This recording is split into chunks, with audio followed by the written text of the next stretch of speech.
Welcome to the UNSECURITY podcast. Each week, Evan and Brad give an inside look at current information security news, breaches, best practices, and other things you should know to improve your information security. Here are your hosts, FRSecure's Evan Francine and Brad Nye. All right, welcome UNSECURITY podcast listeners. This is episode 139, and the date is Tuesday, July 13th, 2021. Joining me here, we're on site in Mismaloya, Mexico, and I've got my good buddy and president of FRSecure, John Harmon here. Say hi, John. Hi, John. Yeah, I got that. Yeah. And then my other buddy who runs the other company, SecurityStudio, Ryan's also here. Ryan? Good to be here. Yeah. Loving Mexico. Heck yeah. So I figured Brad's not with us because Mexican bandwidth is always kind of funky. Oh, yeah. So I figured we'd do the podcast here locally amongst the three of us, share some thoughts about security things. You guys have both been on the show before, but it's been a while since you've been here. So we can just talk about what's currently going on in your world and what you're seeing and see where the conversation takes us. Sound good? Sounds Good. All right. So we'll start with you, John. You're president of FRSecure. Busy as hell. It's a great year so far. First half of the year is, behind us now. We're ahead of pace. Things are going well. What are you feeling? Feeling good. With all the COVID stuff, this time last year, we had no idea what was going to happen or what was going on. It seemed like everybody woke up after Labor Day and decided, okay, pandemic or no pandemic, we need security stuff. And it's been kind of bananas since then, which is great. Unfortunately, a lot of that activity has been, forensics and incident response, which we're very happy to do, but rather do preventative work. It breaks my heart a little bit whenever you get that, hey, I've been ransomware and I don't know what to do call, it's just, right in the fields, your heart goes out to them, but it's nice to be in a position to help anyway. That's cool. But I was happy that, you do say, I think year over year, we've had more incident response work this year than in years past. However, I did notice that the number one thing that we've sold in the first half of the year has been risk assessments. Is that right? Yes, that's still correct, which is fantastic, right? FRSecure is kind of known in the industry for security risk assessment, quantitative risk analysis, which you developed, and now SecurityStudio is perfecting and, getting it out there and everything. And then virtual CISO continues to be, having the data, having the assessment is great, right? But you can't just point out problems and wish people luck, right? So the ability to kind of project plan out what does your security look like over the next few years, and then sticking around and helping them through that, still a very popular thing. Yeah, that's cool.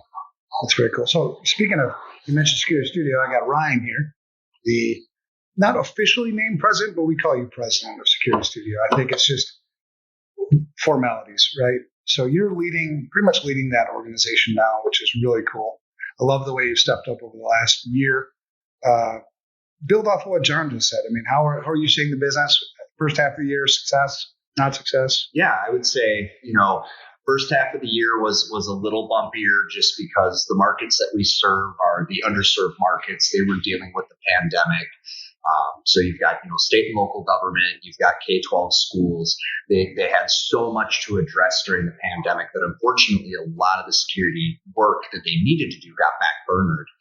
But as we came out of the pandemic, we saw a huge surge in a need and a demand for it. One of the things that we're hearing a lot right now is around vendor risk management and the need for more organizations to provide virtual vendor risk management because they can't keep up. A lot of these organizations that we serve are smaller. They're stretched really thin.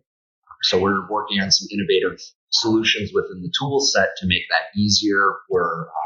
This year, we're going to be diving in deeper with our partners and helping them to stand up and structure programs. And probably the thing I'm most proud of and excited to talk about this year that we're working on, as a matter of fact, we'll have our official kickoff for it at the end of the month, is SecurityStudio has partnered with an organization called Vaccent. Spell that. ABAXNT, I believe. Okay. And what they do is they help underserved communities get employment. And so we're partnering together to create a new workforce of risk assessors in the rural areas of Wisconsin, where there's a huge demand from the companies there, manufacturers, a lot of large manufacturers, but there's a very small talent pool. So we'll be working very closely with them to create new entrepreneurship opportunities and to actually create a formal training program where we can partner with them to create new certified risk assessors. So that's really exciting. That's super cool. So, information security has always been known as being a cost center, right? Kind of one of those necessary evils. And we've always professed that if you do security right, it can actually be, you can make money, right? You can set yourself apart in the marketplace. So it's a market differentiator. You can find areas of opportunity, because complexity being the enemy of security, then the opposite would be simplicity, right? So if I take a 20-step process and make it into a 3-step process, not only do I make more money or profit, but I also make myself more secure. But on the other, a whole twist on this too, and we do it at FRSecure, the mentor program, right? There's opportunity for you to create a career, for you to make money yourself personally. And it's cool now that SecurityStudio is doing the same thing, kind of a different bend too, right? Reaching out to people in these rural communities, that giving them opportunities to have careers in information security. That's cool. Yeah, that's pretty neat. I mean, I think back, when we first started doing and, formalizing the risk assessment. Mm-hmm. And back then it took somebody with 10, 15, 20 years experience. And it was like 100 hours to do an assessment like this. And it was very, very costly. And even still today, if it's important to you to have like a rank level security expert do the assessment, it's still very expensive. But the tool has kind of outpaced the need for that kind of expertise. So you don't have to be a virtual CISO. You don't have to be some high-powered security professional to get a worthwhile risk assessment. Mm-hmm. So that's awesome. We can create this niche in the industry of risk assessor and still have all that good data that you would get from a security professional. Just the software automates it, right? So we can start moving the money from measuring the problem to actually fixing things, right? It's amazing. That's so awesome to hear. Yeah, and that really is the goal. The goal is to help people to be able to focus their budget on the solutions, on actually solving the problems and putting in the necessary security controls. And the reality is we have 6.5 million businesses right now going completely unserved because there's a limited resource pool. Even if you have the money, good luck getting on anyone's schedule right now. So being able to create more opportunities to get more folks doing this work. And the cool thing is a lot of people already possess the skills that they would need, just to be able to conversate. I tell people all the time, if you're a business analyst, project manager, and really any kind of communications type role where you're interacting with people and having conversations, you're 80% of the way to being a risk assessor. Yeah. And I love one of the things that I think when our minds sort of melded together, it was this information security is a life skill, right? And people need to really embrace that, right? We did the S2Me to try to get people at home, right? Nobody's responsible for information security at home more than you, meaning the head of the household, right? You make the rules. You determine what's appropriate, what's not appropriate. You're the one who secures that router or doesn't secure that router. So and as we continue to go down this path, right, where things get more and more and more electronic and more digital, that becomes more and more important, right? And so trying to not leave people just kind of dangling and saying, oh, yeah, I guess it is kind of the security guy's problem. No, it's not. Well, and I hear all the time, and I don't know about you guys, but all the time when I'm talking to, your average small business owner or even just people on the street, what they say to me is, you guys need to make this simple. Okay. I don't have time to learn all these things. I don't want to learn all these things. I don't want 50 steps to secure my home router. I want one. I want simplicity. Make it work easier for me. I know I need it. I know I want it. I know I'm supposed to be doing it. But there's nowhere in my life today that I can fit in an extra 5 hours to be a security pro. And so I think we're going to continue at SecurityStudio to focus on how can we further simplify, how can we make this as turnkey of a solution as possible to really accelerate folks to doing the right things, being able to secure, but most importantly, getting them focused back on the businesses that they run instead of being in a state of fear about, is ransomware coming later this afternoon or is it tomorrow? We want to get them focused back on doing the good work that they do. Yeah, and these are life skills, right? It doesn't even have to be at home. I mean, at work, sorry, it's at home as well. And we're down here in Mexico. And just prior to us starting this podcast recording, John, you were giving a talk to some high school students about security things. How did that go? It went really well. It was a favorite of a friend of mine was like, hey, there's this thing that, he talked to a bunch of high school kids about security or privacy or whatever. So they focused it in on financial apps, like banking apps or PayPal or Cash App or, whatever that is. And it was super cool. So you kind of run through the content, like here's some good resources and then get questions. That's my favorite part. Yeah. They had some really awesome questions as the students did, just to, normalize this a little bit. If I can slander my own people a bit, I think technologists and security technologists in general like to keep a little veil and make you think that only we can do what we do because we're so smart. You know what I mean? Yeah. It's part of something that's broken in our industry, and to like bring that down and be transparent and just be like, yeah, the name of the game is you can't be 100% secure. So just don't be low hanging fruit. You know what I mean? Be transparent, like help simplify this a little bit, make it a little more attainable, because you put these like huge bars out there that's really high. Like you must be at this level. Otherwise you're just wasting your time. Well, people aren't even going to attempt it, you know? So it's fun. And to catch them young like that is always good too. You get them thinking, get to hear the questions they're asking. It's like better than some of the security conferences we go to. I love that, man. One of the best talks I ever gave was to a bunch of sixth graders. My daughter's going, they ask questions like, wow, I love that perspective. Yeah. And that goes back to, we've preached this before too, that, we're big proponents, all three of us here, of diversity, right? And I know that in the last few years, that word's kind of been stolen to mean something maybe a little different than what I've always thought it to mean. To me, I love the different perspectives, right? If somebody with a different background, skin color and that stuff doesn't matter to me. It's the background. It's the different view of the world that you bring to the table that's so important. So when you talk about those high schoolers, they're bringing this view and you're like, wow, that's a good question. Because if you're going to connect with them, you have to take the time to do this, right? Yeah. That's really, really cool. You mentioned another thing about, us using this vernacular, these words. I think that they make me feel really good. And I feel super smart when I use some big ass word and you're looking at me like, wow, you must be smart. That's bullshit. because I'm not connecting. You have to understand the words I'm using. Just this last week, I think it was, maybe over the weekend, it was somebody used the word hacker. And they take offense. This is somebody who is a hacker, right? And he was sort of taking offense at other people who maybe don't have as many years of experience in this industry calling themselves hackers. And so I replied on there. I go, if you've ever used duct tape before, you're a hacker. Yeah. It's, computer's not required, right? The ingenuity, the looking at things from a different perspective, creativity, some skill to use something in a way that maybe wasn't originally designed, for. That to me is a hacker, right? And so we're all hackers at some level. Absolutely. I completely agree with that. One of the things that I did this week virtually is the Gen Cyber Camp run by Alexandria College back in Minnesota. They did the technical school there? Yeah, the technical school. They did the kickoff, and I was on a plane on the way here to Mexico, so I had recorded it. But one of the things that I tell those young aspiring security professionals, two things when they say, what other skills do I need besides, learning how to actually pen test or do networks and things like that?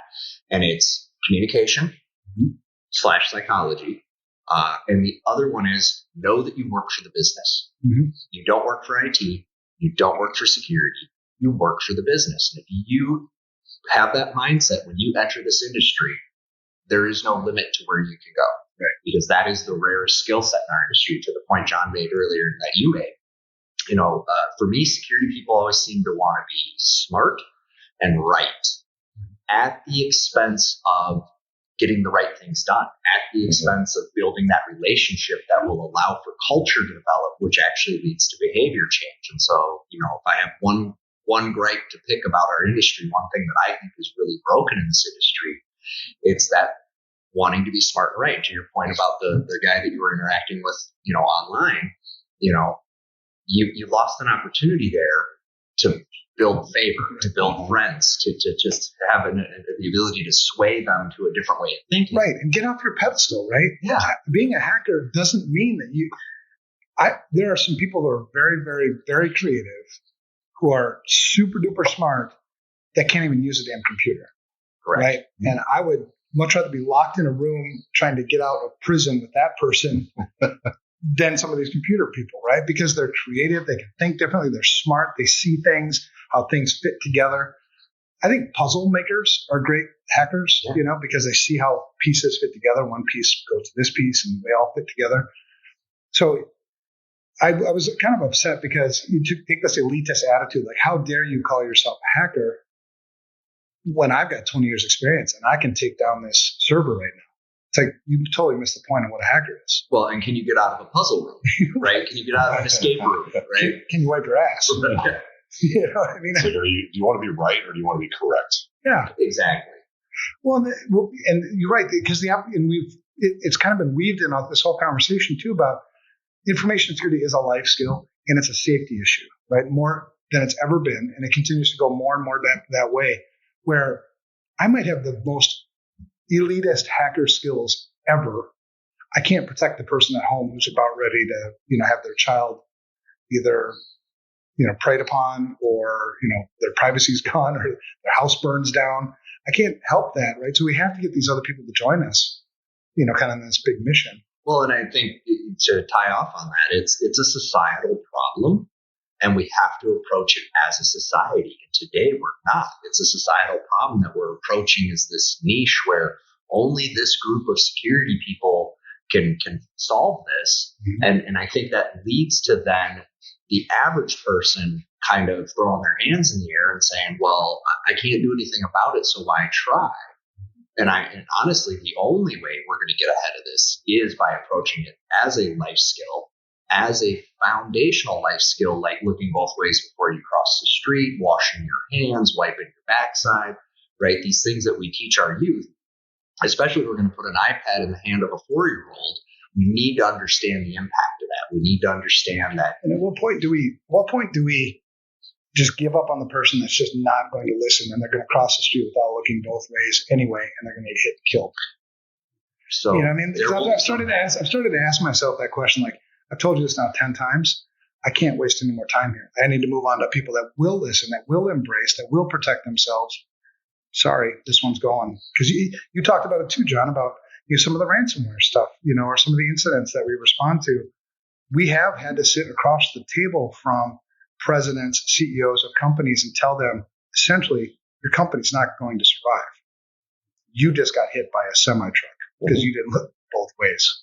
Yeah, and that's, it's never satisfying. Even if, there have been times when we met with people, and it's pretty easy to get people, companies to talk with you about security, right? Everybody has a question. Everybody's a little curious, right?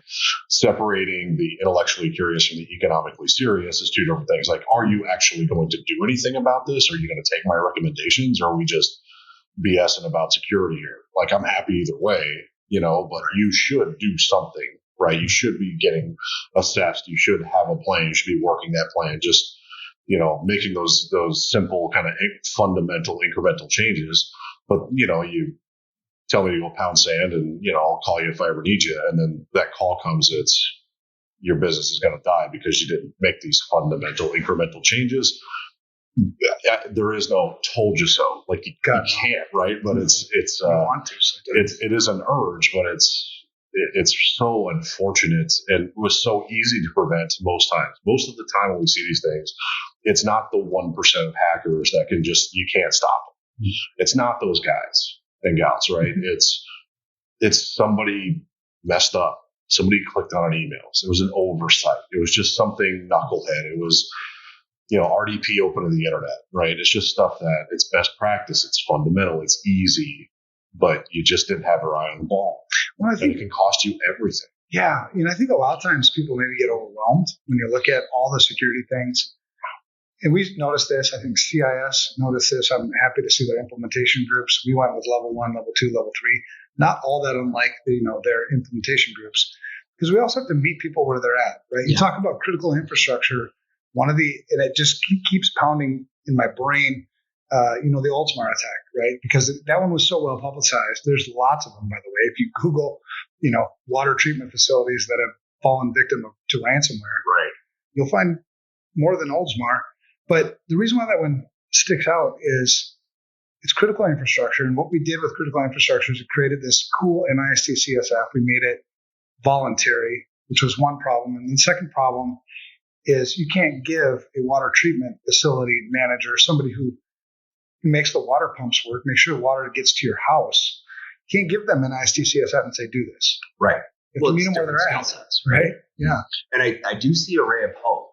One of the things that I've seen just in the last couple of months that really gives me hope is our counterparts in the insurance industry waking up to the fact that the model that they've had for the last few years of providing these large ransomware coverage offerings with very minimal expectation of doing the foundations and the fundamentals with a questionnaire that has 7 questions on it.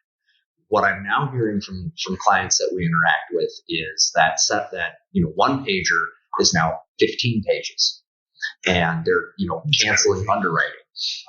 The one biggest complaint we would get about our risk assessments from cyber insurance underwriters was it's too long.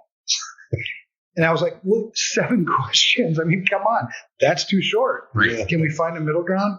And it's good to see now that, they're kind of waking up, but it's also frustrating because we told you. When will people, I don't know, listen? Well, I'll give you a personal story from my childhood.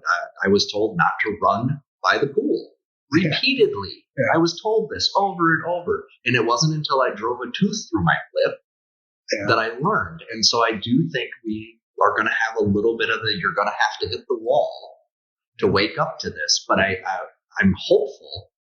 So I heard via one of our mutual friends that Lloyd's of London is no longer issuing very high value policies. They just won't do it.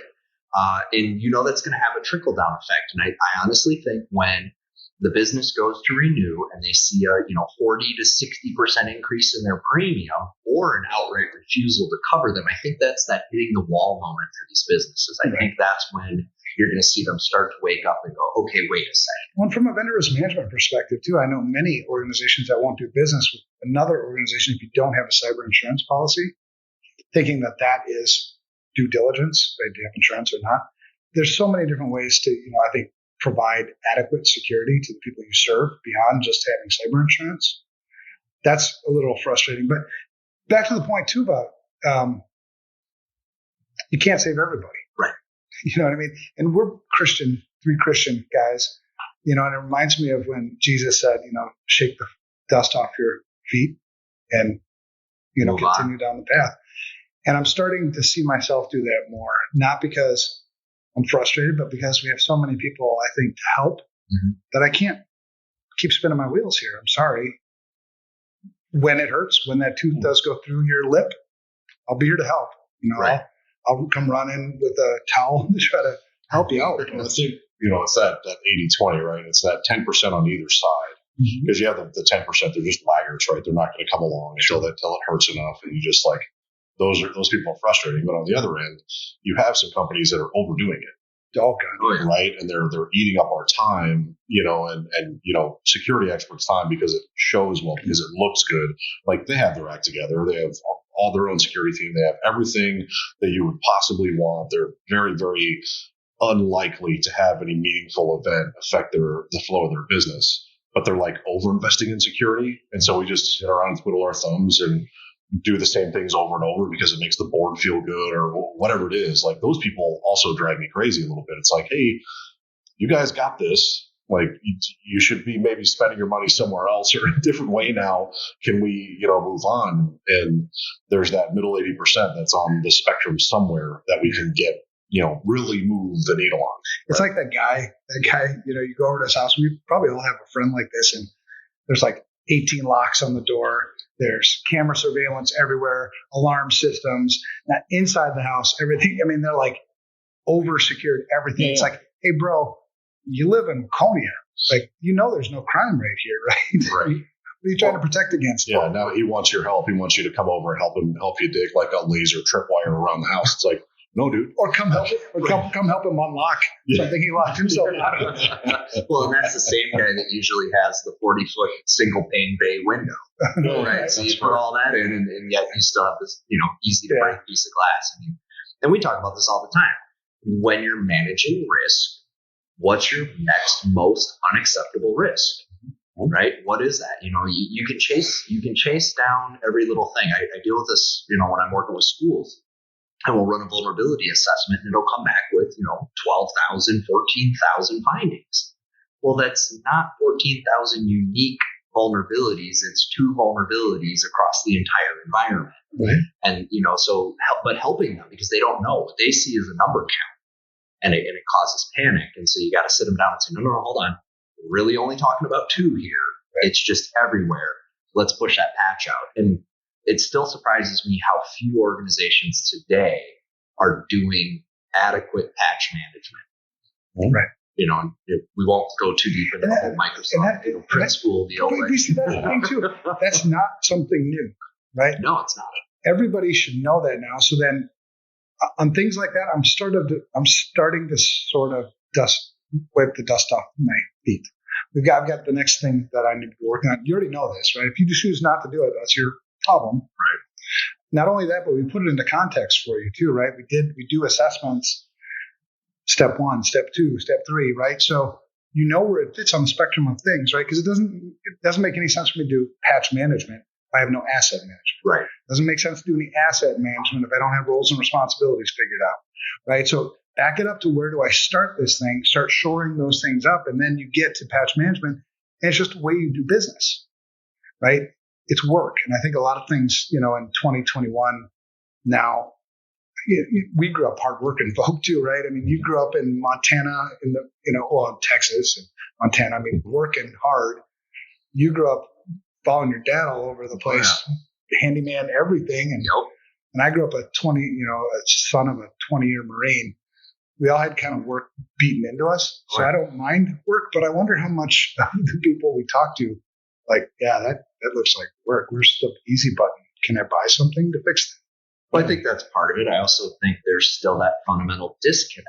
We don't treat information security or IT like we do the rest of our physical world. If I go into a manufacturing facility and I ask them about maintenance, they can tell me in exhaustive detail about this equipment, this machine, this bearing, when it's going to fail, the maintenance schedule they have to prevent that, the downtime they've planned into their production line, all these things. And then I ask them about maintenance in their IT systems, and they just, blankly stare back at you like, what? Well, and to their credit too, it changes so damn fast, right? That big machine that you've had it in your plant now for 20 some odd years. I'm like a second or third or fourth generation of mechanics maintaining that machine. In IT, you're like, that thing's, we've upgraded that thing 14 times, and we've installed 8 other applications that basically do the same thing that one does, but just in a different way, because the guy over in marketing likes his way, and then the guy over there in legal likes his way. Oh, and the CEO, he wants his own application to do the same. I mean, it's just like, what the hell? When do you stop the chaos and say, no, no more applications until we figure out what the hell we have? Right. Yeah, there's this insatiable demand for more. It's nuts, because that does come crashing down. I mean, how many times have we done, John, in an incident response where they're like, I didn't even know we had that system, or I thought we were protected because we bought something. It's like, whoa, it wasn't protecting the thing you thought you had. I mean, that happens all the time. There's these setups that, like, on paper are impressive. Yeah. Right? You got a tool for this, tool for that, a tool that double checks in case this one doesn't work and all this other stuff. But they forgot to point all that at their assets. Like you missed the first step. Like that stuff only works if it's looking at everything, and you didn't have it look at everything because you're not doing that. Somebody sold you a bill of goods saying that this would do it for you, and it just doesn't. Again, it's always the fundamentals. Yeah, and then from a vendor risk management perspective, because I just did the state of New Jersey's, one where they, asked us a bunch of questions, and they actually, that was a good assessment, believe it or not. I think I like the way they worded that. But a lot of times, our customers, or we're the vendor, will ask us if we have these certain technologies, but doesn't really ask enough about how we're using them, whether we're using them appropriately. And so it almost makes risk more than not having the tool in the first place, because now I've got a false sense of security. I'm not checking for, cracks in the foundation anymore because I feel like it's hidden by like multiple layers of paint now. Right. Until it comes crashing down. And I was going to write something, and I know this is nowhere near the right time to be, from a political correctness perspective, I'll get my ass handed to me. Well, because I was going to write about the building that fell down in Florida, right? You talk about the difference between physical and digital. Logically, there's the same damn thing. It's just the form that they take, right? So I have this building that we can all touch and see and whatever, and the foundation went to crap. It wasn't maintained appropriately, maybe not built appropriately, but it was multiple layers of paint. They continued to sell new condos there. I mean, it was pretty well occupied, and the foundation failed. It came crashing down. The same thing happens from a logical perspective, right? Where you build all these things, you put all these things, more stuff. On the outside, it looks like a beautiful piece of art, right? But underneath it, it's all rotted. It's coming down. It's going to hurt. On the physical side, people died, hundreds of people, and that, which is really breaks my heart, because the same thing's going to happen on the digital side, because we've become more and more and more dependent on the digital stuff to keep us alive.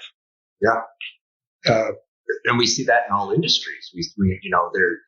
I'm working with some folks who are working on a project for NIH and CDC because they're trying to get this executive order. They're trying to honor the executive order that Biden put out, and they need to separate the OT from the IT.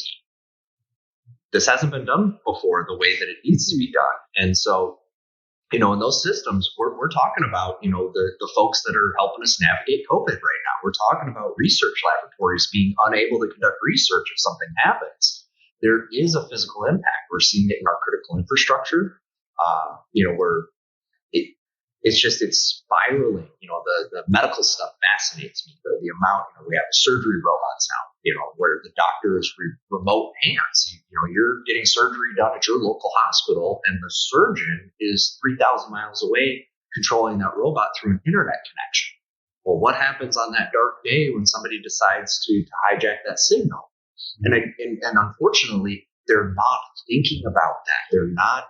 When they're building this technology, it seems to me that it's happy path only, and they're not thinking about the destructive use cases. We talked about this the other night on another podcast that we do about software development practices and how we need to take a really hard look at the security components and do secure by design at the onset of the idea, not try to hot patch on some security control after we've built something that's insecure. We've got so much wisdom that we've shared over the years, right? We've said that something that's insecure at the core will always be insecure, period.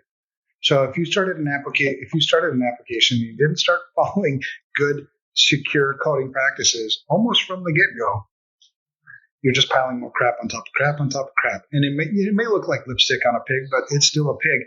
We saw this happen for those of us who were around when NT4 was a thing. The reason why I had to completely redesign everything, the kernel and everything from NT4 to the next version, and you do this on multiple next versions, is because the kernel was written insecurely. You could never secure it. That's why you always had to have patches. You always had to have service packs. You remember those days. Wow. And so if we could go back to writing securely from the very beginning, right? Good coding practices. Now, the problem is that slows things down. We have this insatiable lust for more, new features. We've adopted new security we've adopted new technology way faster than our ability to secure it. We are so far behind the curve right now. That's why when you look at Biden's executive order, it looks like, holy crap, you want me to do all this stuff? Yeah, and that's just kind of the beginning, right? You're so far behind right now. I mean, it's almost start over. Well, and I think of it as getting to the start line. Something I say a lot when I'm helping, especially the schools navigate this. Mm-hmm. The goal of what we're about to do isn't to get you scared.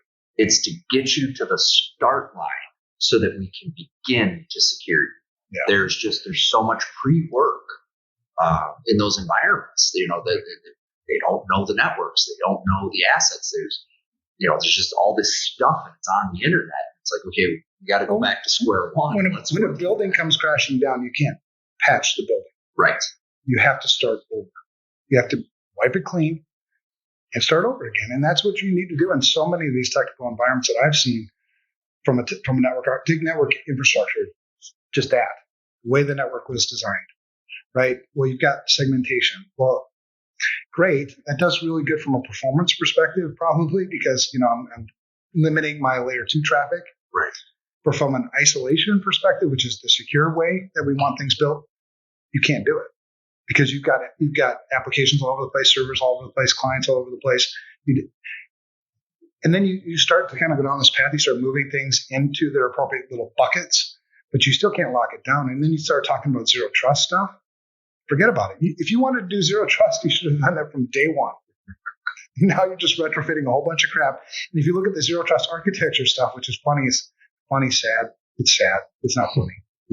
But look at NIST. You look at NIST's guidance on zero trust, architecture. You have to add like 4 or 5 serious components into the architecture, into the infrastructure, to even get close to it. And from a guy like me, I'm looking at it. Okay, so add more complexity, right, to fight the thing that I don't understand already. Seriously, if I was doing zero trust in almost any organization, I would start from scratch. Well, wipe it clean, build a brand new environment, move things over as you go. Yeah, absolutely on that. And you and I have talked about this. Zero trust is a great buzz term, but you can't actually communicate if there's zero. It's funny, there's that guy at Forrester. There's that dude at Forrester who thinks he actually invented this. And I'm like, you invented the name. You did not invent any of these concepts, brother. Because this is like old, very old. Ask some of the Unix guys that were, crazy. So anyway, FRSecure. The theme, what would you say, like the first 6 months of the year are gone, right? Mm-hmm. Now we're moving on to the next 6 months. If there was a theme that you could think of that to summarize what the first half of the year looked like, is there something that comes to mind? A word or a phrase? Man, to sum it up simply, I guess it would just be focus, right? We have a really good team and they're doing their jobs. Everybody's performing at a very high level. Expected outcomes are coming true. It's all of that. I think, everything's going pretty well. The second half of the year is going to be just as bananas. We're on this ridiculous growth curve and these commitments that we've made on that, but it's all kind of born from, and I hope I'm wrong about this, but we're not finding a lot of help out there. You know what I mean? Like there's pockets and places where organizations are partnering and they're doing things, but from our mission perspective, and we learned this when we went on the roadshow, not a lot of FRSecures out there. There's a lot of product companies that also consult. There's a lot of compliance companies that also do some good things, but a group of security professionals that are testing the way we test, do pen tests the way we test, do assessments the way that we do them, that do incident response the way that we do it, that is 100% solely focused on actually fixing the problem and not appearing to, is way too rare. When you find them, it's like, oh, brother, I've been looking for you, man. But we're just kind of like, all right, I guess we'll just get to the point where we're credible enough and big enough and successful enough where people want to emulate, right? And that's kind of been our focus. And it begins and ends with, in my opinion, our security team, which you started, and that has really grown. And all the leaders that are coming out of that, Megan and Brad, Oscar is a once in a lifetime kind of guy, and his team, Eric and Tyler now, who we started it, he's the one who couldn't who ran a vulnerability scan on a hospital, right? And took it down way back in the day. Yeah. And now he's, he's grown and learned so much, and all the stuff that he's doing with our IR team now. I mean, like, it's a special, special experience. Very happy to be a part of it. Well, it's really cool, man. And you lead it, the team. I can't believe how well the whole company is led. But it goes back to that foundation too, right? I mean, you remember the early days. You are employee, number 4? 6. 6? Well, employee number 1, in my opinion, but whatever. Yeah. No, but you look at all the struggles we went through trying to build this foundation, right? To build this is how we're going to do things. We're not going to compromise. We're not going to compromise. Just like I wouldn't compromise on the foundation of a building. Mm-hmm. If you're going to compromise anywhere, why the hell would you compromise on that? But you were there alongside me, alongside Kevin, alongside numerous other people. Some are still here, some that have come and gone, to lay this foundation and to see where you guys take it. It's crazy to watch. Well, in come full circle, we're talking about perspective, right? We added that to our core values this year. It was like, we value perspective, right?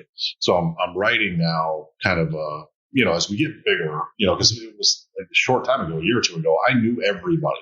Right. Everybody knew who I was. Everybody knew who you were. We all got together all the time. We knew each other's families. Now, I mean, there's people that have started months ago I've never met in the flesh. And, like they're just, you don't have the credibility with those team members, and rightly so. I don't agree that I should just get credibility as a leader because of my title, right? You gotta, but I said, I gotta write some of this stuff down.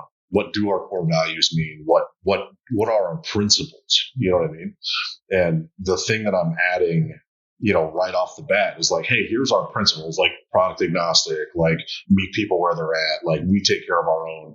We're always learning. Like these are our things, right? Mm-hmm. But I start off with consider the possibility that we're wrong about all of it, right? Have a healthy skepticism that there is a better way, right? What we don't have the monopoly on the truth. We're doing what we think is best. We feel like it's coming from a good place, but how many times have we done that? And it's only blew up on us. We're wrong. Right. So consider the possibility that even with all of the collection of experts we have, all the great minds and all the great hearts, that we're just not doing it right. Yeah. That's cool. Like, just have that in your mind. There might be a better way. Never stop looking for that. Never stop listening for other perspectives and looking at that, because how many times have you known something for sure and it just wasn't so, right? It was like the Mark Twain quote somewhere. It's like, it's what you don't know that hurts you. It's what you're sure that isn't so. That can be very painful lessons to learn. Well, even in that, man, you're an exceptional leader, and I'm not just blowing smoke. I mean, it's true. And there's two things I want to, but I wanted to weave them together. One is, we've always said trust, credibility, and you need to like us, right? Mm-hmm. That's how we get new customers. Trust is fairly easy. We struggle with that on SecurityStudio because people just don't know us yet. They think we're full of crap, honestly. And I even put that out there, like when I talk to people, like, I know you think I'm full of shit, but you can look at what we've done. I mean, truly, this is no. It's not theoretical. It works. No, we know it works. Right. The credibility piece, I think that does come with size and hearing more about us, right? We're coming out of our own little market now, not little, our own market in Minneapolis or Minnesota. Even though we have customers across the globe, we're starting to branch out and be physically in other locations, which I think is super cool. But the one thing I think that's really unique about FRSecure is most security companies are led by security people, meaning people that started in information security and grew a business. Right. The thing that makes you, I think, just so damn cool is you didn't start a security guy. You are now. I would trust you as a CISO in a heartbeat, because I understand your where you come from and how you do things and logically and all that stuff. But a lot of the security companies you look at out there, like Kevin Mandian, security guy. Look at another company that I really admire is Trusted Sec. It's a security guy who leads that, right? All over the place. So I think it's pretty exceptional. One of the things I was thinking about, a lot of ransomware in 2020, first half of the year in the industry. and certainly our own IR team, we talked about zero trust. I think FRSecure is working on solutions on all those fronts. Now we're going to be in Nashville. Yes. Tell me about that. Yeah. So Hacks and Hops, which is an event series that we have done for a few years, obviously paused it for 2020, is kind of now back on the menu, right? So this is a format. We're extending the format. So it used to be kind of a half a day. We got a panel, come to a cool spot. We did a US Bank Stadium, in Minneapolis. Well, now that we're deliberately focusing on some expansion markets, we're going to do them in those markets, right? Because in Minneapolis, it feels more like a customer appreciation kind of event. You always get new people there, but it's like, yeah, you see a lot of familiar faces, but we want to run people through a track, like an all day long track, like of real value, and get their perspectives and have panels and have you speaking and Oscar and Chris and you. And we want this collection of ideas, but just hey, this is a rally, let's go do it. But, we'll have a couple of beers and we'll enjoy each other. You get access to security experts. We'll do it in a cool place. We're doing it at the Titan Stadium. Oh, is where we're doing it. I think the happy hour kind of closing event is on the field. We're going to fill it. Stadium. We'll get more fans in the Titans. Like a Garth Brooks concert out there or something. Yeah. But it's super fun. So Alex is going to kill me because I don't know the exact date. I suppose I could find it here. It's on a Thursday. You can go to FRSecure.com and find it. But yeah, sign up for it. We're expecting between 700 to 900 people to show up, which is I know we have people from the Security Shit Show and other things that I do. My rabbit or squirrel chasing mind. We have people coming from Florida, New York, I think. I mean, there's people coming from all over the country to go to that, which is really cool. I'm excited to meet some of those people. Yeah, and we've, our sales team and our marketing team have been very open, right? It's like we're not just focusing on Minnesota and the 5-state area around it anymore. That always is going to be our home base. But you can't throw a rock in those markets without hitting FRSecure. And everybody knows who we are. We've been around forever. But, we're targeting, we call it the bluegrass region. So Kentucky, Tennessee, Indiana, Ohio, that kind of market, because that's Oscar, a lot of his team, are there. So it made sense. And then of all places, Montana, which is kind of, I call it my home state. It's where I grew up and my family still lives. And Idaho and Eastern Washington and Wyoming, that kind of area is exploding, and it's great. And we told those people when we started meeting with them, hey, if you can help us, be a good reference for us if we do good work, whatever, we'll put an office here. We'll start hiring people here. We'll be a part of the community. And it's fun to see that coming true and to come with an event like, Hacks and Hops and all that stuff. You're going to start seeing that happening in a lot of different markets now. I love that, man, because not only is it cool to spread the truth, because this is really, where our heart comes from is helping people. Mm-hmm. We understand that information security is not about information or security as much as it's about helping people. Right? You've talked, Ryan, you were talking about the work that we do with Accent and all that really cool stuff and stuff SecurityStudio does. FRSecure with the CISSP mentor program, with the, the product agnostic, this, sticking with the values. I think it just continues to show forth. Plus, those are all really good Harley riding areas. Just saying. Lots of deer, so I can do some deer hunting on my bike. That'll be fun. Yeah, you're good at that. You've done that a couple of successful times. Yeah. If we're using successful in that context. Yeah, still alive. So, Ryan, on the SecurityStudio side, first half of the year, I think was, because that's where I spent a lot of my time, right? Mm-hmm. John and his team are killing it on FRSecure. If anything, I try to stay out of it because I don't want to screw it up. You know what I mean? So I'm like, all right, you guys will keep doing that thing. But on SecurityStudio, first half of the year was really cool. I learned a lot of things about us, about our markets, about what we're doing, where we're going. It reminds me of a lot of the things we did at FRSecure with the foundation laying base, right? There's certain things we're just not going to compromise on. It's harder. It hurts more, but I'm going to be a better person. I think we'll be a better company for it. So the first half of the year, same thing. Your sort of theme summary of the first half of the year, and what do you think the second half of the year is going to do for SecurityStudio? So first half of the year, I would say foundations, right? Making sure the foundations that we're setting are solid, strong, that we have our fundamentals as a business, as a product, really solid, so that as we begin to build this more and more, we've got that good groundwork laid. So that's the first half of the year. Really is a lot of foundations work. Second half of the year is expansion. We are very blessed. Anyone that gets exposed to the tool, the tool sells itself. That's one of the nice things, because it is so simplified, because it is so easy to use. You don't have to be a security expert, because the security expert lives inside the tool. That knowledge that Evan has. Coded the expertise. Which is exactly. Right. And we're continuing to do so as we add more frameworks, as we look at new ways to innovate, to reduce the amount of time it takes. I can't reveal too much, but we have a couple of really awesome things we're doing that will increase vendor accountability, that will help that single source of truth be true. So, because we hear all the time, right? Nobody likes doing a risk assessment. I'll just be very honest, right? I do, but I have a hard job, right? The job I have is convincing people to do this thing that nobody's jumping out of bed going, woohoo, risk assessment, yeah, right?